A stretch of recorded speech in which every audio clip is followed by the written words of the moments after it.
nuk ka vend për të diskutuar nga ky prizëm, sepse nuk është çështje e triumfit të Edi Ramës, është çështje e prezencës së Shqipërisë. Prania e Edi Ramës në Bordin e Paqes ishte pjesë e një ftese të cilën presidenti amerikan Donald Trump ja ka çuar Shqipërisë në një moment delikat në cilin ai po riformaton botën dhe po vendos një rend të ri botëror zyrtarisht. Ka vendosur ta marrë këtë hap dhe me sa duket Donald Trump dhe administrata e re amerikane në Washington e donte Shqipërinë dhe Kosovën në barkën amerikane. U dërgoi ftesë dhe ftesa u përgjigj me po. Edi Rama, pa diskutim, është pjesë e skemës tij politike që ta përdor, që po kthehet si triumfator, sepse kishte një arsye të madhe për të qenë Rama veti kompleksuar në ky takim. Pse? Sepse ne si opozitar të tij kemi probleme të personal, por ka disa fakte të cilat ne duhet t'i lexojmë. Faktet janë që administrata amerikane, prej ditës që ka ardhur Trump e deri tani, nuk ka asnjë kontakt me Edi Rama. As nivelit lart, as nivelit mesët. Edhe ministre e jashtme, Elisa Spiropali, që shkoi në Washington, shkoi me biletat që ja gje Fatmir Mediu ke mëngjesi i lutjeve, edhe takoi rojet e Departamentit Shtetit. Nuk e priti Marco Rubio.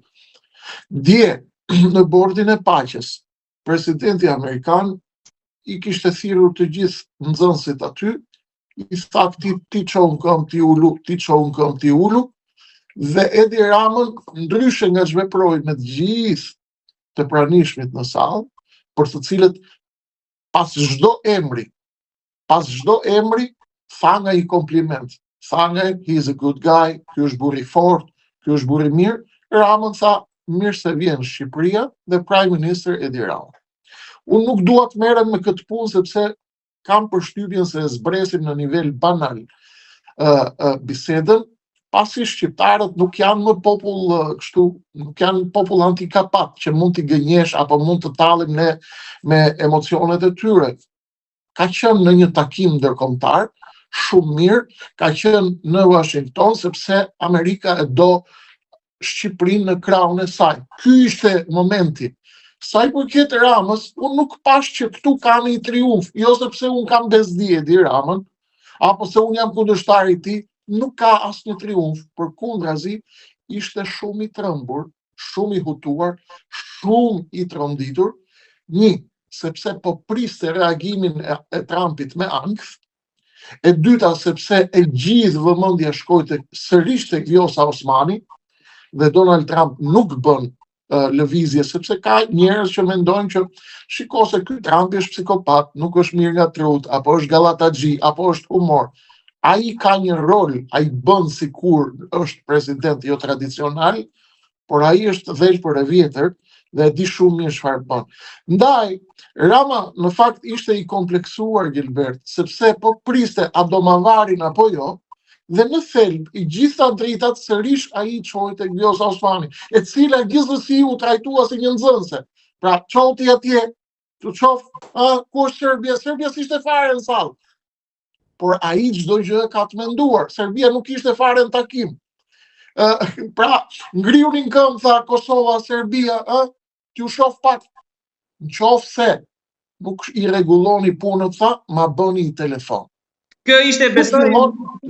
Tu hapet loja pastaj.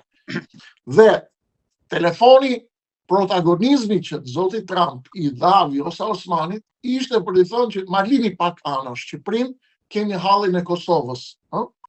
Ma lini pak anash edhe Bashkimin Evropian, edhe Europën këtu.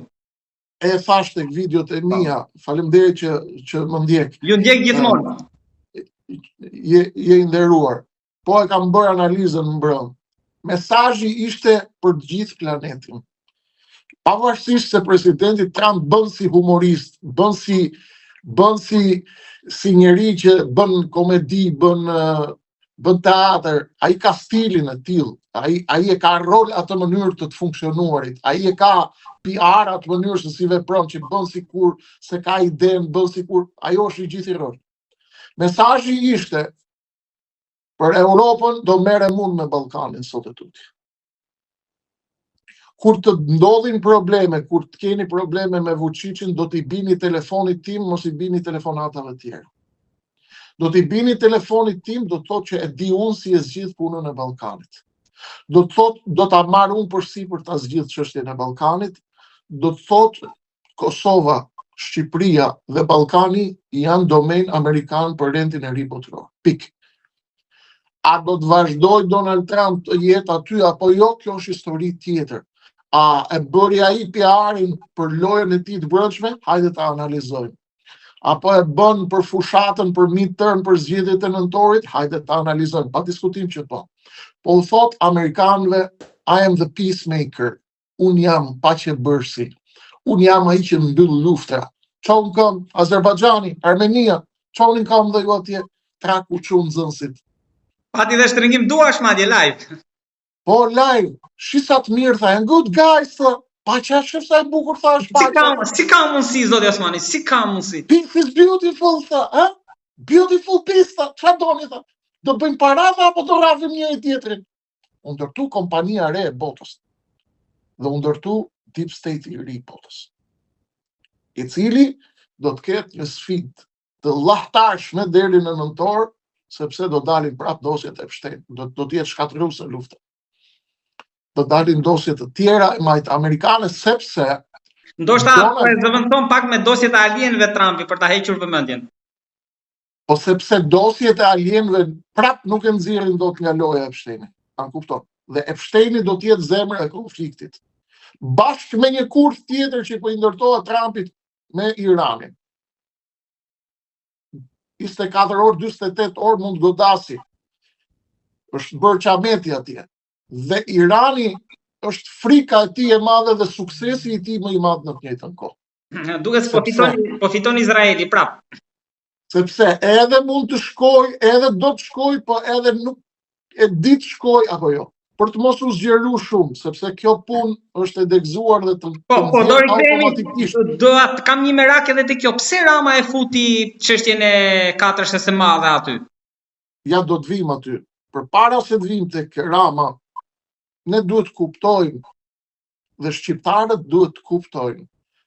Pavarësisht qëndrimeve që kanë për Kreshnikun, për Ramën, për këtë, për atë, apo pavarësisht qëndrimeve që ne kemi ndaj njëri tjetrit në përplasjen politike brenda Shqipërisë.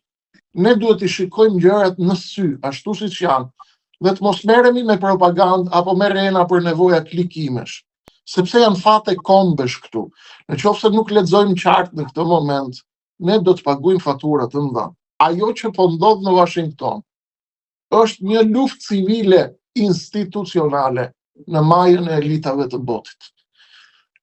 Trump nuk e bëri takimin, e kam thënë para një jave, nuk ka takim në Shtëpinë e Bardhë.